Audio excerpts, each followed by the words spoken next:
our press secretary, gave alternative facts to that. My goal in this deposition was to be truthful, but not particularly helpful. Welcome to UnSpun, the podcast that makes you better at finding the truth. The way people get news is changing.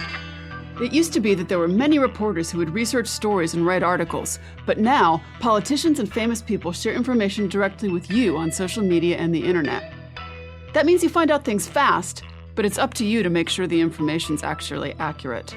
And newsmakers don't always do their part. The temptation to manipulate information is strong. They bend the truth to deceive so that they can avoid accountability, so that they can advance their agendas. When you recognize these agendas, you can sometimes find out what's real.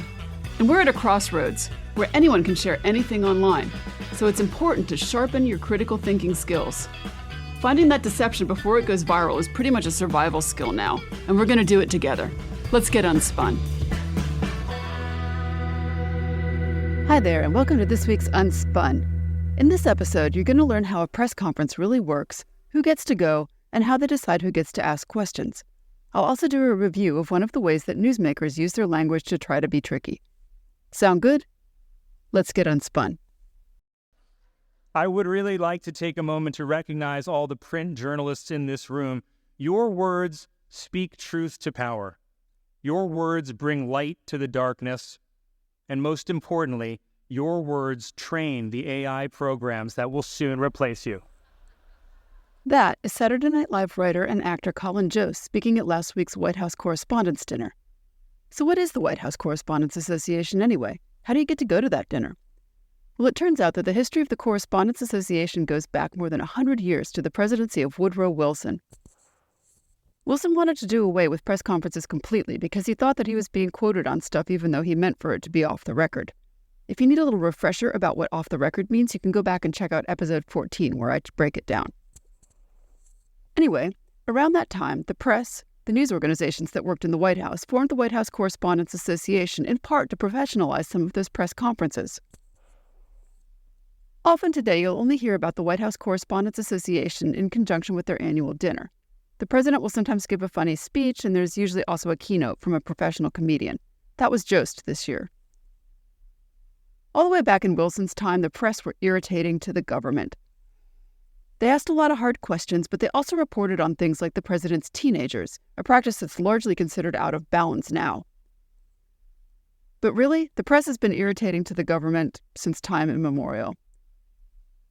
Anyway, the members of the Correspondents Association are individuals, but they are tied to news outlets, and there's different kinds of membership. So for example, Red members are editorial staff of a news organization that covers the White House from the White House.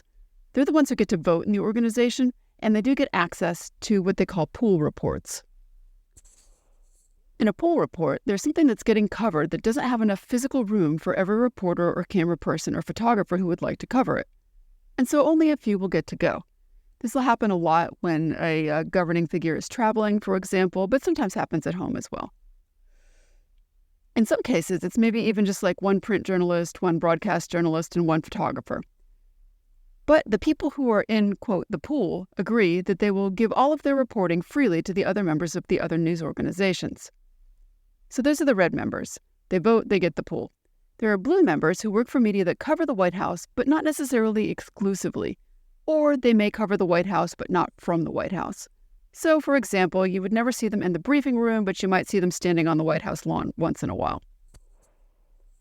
They also get pool reports. They don't vote. And then there are Green members. Green members are people who belong to the media that reports on the White House, but not necessarily full-time, not from the White House, not even necessarily all the time. So you can think of it as the Press Association trying to professionalize the coverage of the White House. I had an opportunity to interact with some of those correspondents early in my career.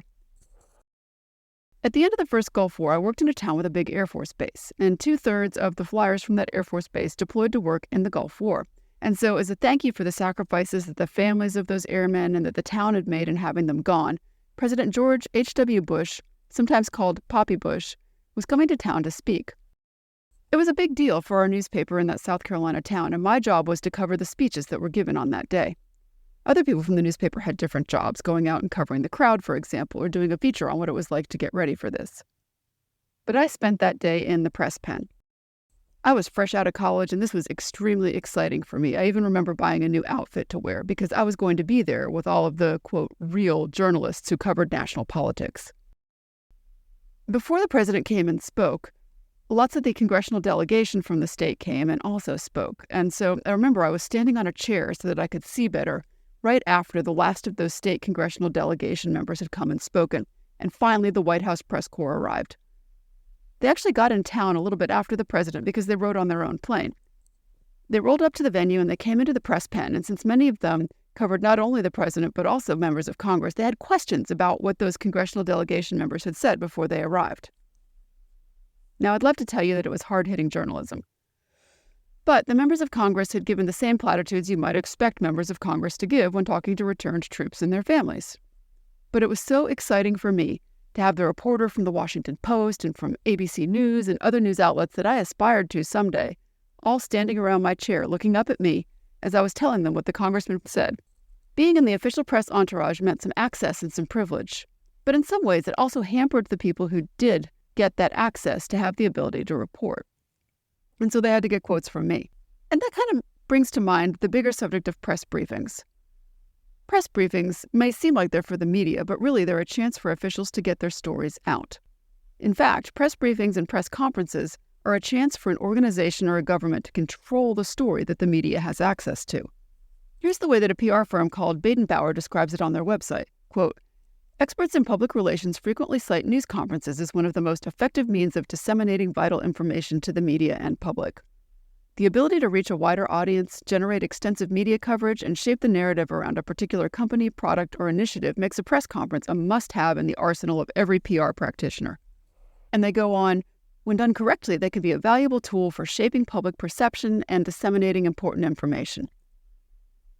There's a weird little game that goes on between newsmakers and the people who cover them when it comes to press conferences. Access to newsmakers is limited to just press conferences in a lot of cases. And the more important the newsmaker, the less access the media is likely to have. And so getting any information at all depends on the goodwill of the newsmaker and or the access you have to their staff. Press briefings are a chance for officials to get their stories out, and they happen at many different levels. So you can have press briefings for special events. So for example, you may have a scheduled time when you're going to give an update on something like a mass shooting or a bridge collapse. And that's considered good crisis PR and has the side benefit of making it a little easier for you to do your job of actually responding to the crisis. This is because announcing that we're going to answer your questions at 4 o'clock means you're not going to be fielding questions all day long from the media. So it can be very efficient. Public institutions like governments and sheriff's offices will do this, but sometimes private organizations will as well. You've probably even seen representatives of people in assorted court cases who will plan some sort of person speaking to the press about them. It's basically used to deal with the pent-up questioning and demand. There are also regularly scheduled press conferences. The daily White House press briefing with the press secretary is an example of this. During COVID, there were regularly scheduled White House press briefings for a while with the president until there weren't, and then there were again. But anyway, those were scheduled. There's several levels of control of information that happen with a press conference, particularly one in a secure facility like the White House press briefing room.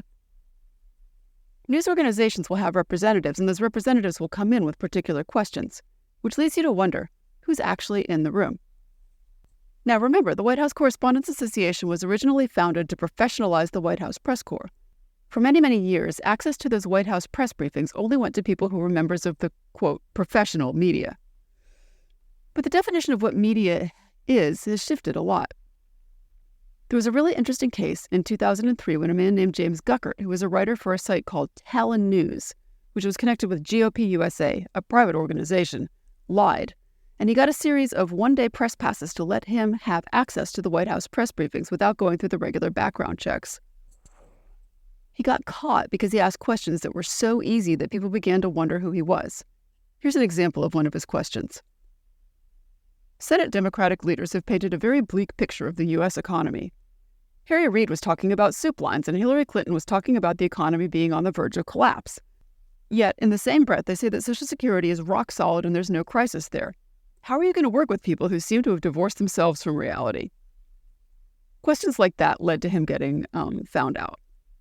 But 2 years after that scandal, Garrett Graff was the first blogger to be officially included for White House access. It's in part because of the security, and it's in part because of the size of the room. But for big entities like states or provinces or countries, access to public officials is limited. And as you can imagine, that access will sometimes go to news organizations who favor the person or party in charge. As an example, during the Trump administration, One American News Network was a frequent presence in the briefing room. That highlights another thing that works in favor of power when it comes to press conferences: who gets called on. I'm old enough to remember Helen Thomas, a legendary White House correspondent from United Press International, who often got the first question at a press conference. But today things are more fluid. Check out this 2020 story from the Washington Post, and I'll put a link in the show notes. This time, it was a fairly routine question that Chanel Ryan, a correspondent for One American News Network, posed to President Trump during Tuesday's White House news briefing. How many clinical trials would it take before a potential coronavirus drug he has touted could be approved? Trump wasn't sure and turned the question over to Anthony S. Fauci, his infectious disease expert. But the brief Q&A raised its own question. What was Ryan doing there in the first place? Under strict guidelines jointly imposed last month by White House officials and the White House Correspondents Association, which represents journalists, access to the cramped briefing room is now restricted to about 15 reporters a day to enforce social distancing measures amid the coronavirus crisis, and several smaller news organizations can rotate in only once every several days. And it wasn't OANN's turn on Tuesday, nor on Wednesday, when Ryan showed up in the room again, prompting the Correspondents Association to vote to remove OANN from the rotation. Ryan and her employer, a tiny conservative cable outlet known as OANN, appear to have gotten special permission from the White House in violation of the guidelines. The reasons and the source of the approval are unclear, but OANN and Ryan have a history of reporting favorably about Trump. Ryan herself has pushed conspiracy theories that advance his political interests, such as the unfounded allegation that officials in Ukraine secretly manipulated the 2016 election to help Hillary Clinton. Trump, in turn, has tweeted praise of OANN's reporting dozens of times. Former CNN White House correspondent Dan Lothian told How Stuff Works that the media work the best they can with those restrictions. He said, quote, "First of all, it was an opportunity to get the White House responser thinking on an issue on camera rather than a written statement. It allowed us to gang up on them around a question they might have been trying to avoid. Showing them dodge an answer is sometimes the news," he told them. He also noted that there was an order to the press conferences with the big news organizations seated up front and usually being the first or the only ones to ask questions. And choosing those big news outlets benefits the White House because their planned answers reach the largest audiences in that way. Although the press and the government have had a contentious relationship pretty much since there's been a press or a government folks value it too. A group of former spokespeople and press secretaries wrote an op-ed after the daily briefs were suspended during the Trump years, and they said, quote, "The press will report a story to the best of their ability, whether they are briefed by the administration or not. But regular briefings generally lead to better and more responsible reporting. The process of preparing for regular briefings makes the government run better. The sharing of information, known as official guidance among government officials and agencies, helps ensure that an administration speaks with one voice, telling one story, however compelling it might be. Regular briefings also force a certain discipline on government decision-making. Knowing there are briefings scheduled is a powerful incentive for administration officials to complete a policy process on time. Put another way, no president wants their briefers to say day after day, 'We haven't figured that one out yet.'" I need to take a quick break, but when I come back, we'll have an unspun rewind from this weekend's news. Be right back. And that is David Pecker, who ran the National Enquirer's parent company, testified that he paid to catch and kill stories about Trump, specifically to help his presidential campaign. You don't have any concerns about that? You know, apparently a lot of people do this. Arnold Schwarzenegger, Tiger Woods. No, I think the whole thing is a crock. So what is Lindsey Graham doing here? This is a false equivalence. Just to remind us, a false equivalence is when someone tries to argue that two things are basically the same when they're actually pretty different in some important ways.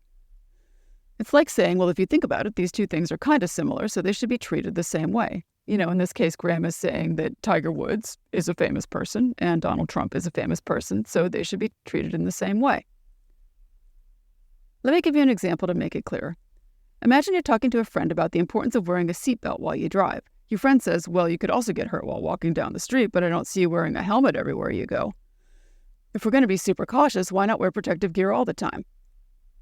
So that's a false equivalence. There's a chance you could get hurt by walking, but the risks and the consequences are really different compared to driving without a seatbelt. Walking and driving are two different situations, so it doesn't make sense to treat them as if they're the same. In the same way, maybe Tiger Woods did get a story put up for catch and kill, but Tiger Woods was not the president at the time and was not possibly committing a campaign finance violation, which is the subject of the Trump trial. False equivalence often oversimplifies complex issues, and it ignores important differences between the things being compared. It can make things seem like they're more similar than they actually are, and this can help you draw faulty conclusions. So thanks for staying with me for this minisode of UnSpun this week, and I hope it will help you to get some perspective the next time you see one of those press briefings. Have a good one. Thanks for getting UnSpun with me this week. UnSpun is a production of me, Amanda Sturgill, and is a proud member of the MSW Media family of podcasts. Send me your thoughts and ideas about trickery in the news on Gmail at TheUnspunPodcast@gmail.com. I even write back. And find this episode's show notes and more information at TheUnspunPodcast.substack.com. Want to learn more and get smarter? Check out my book, Detecting Deception, Tools to Fight Fake News, which is available on Amazon or your favorite online bookseller. And until next time, stay sharp, everyone.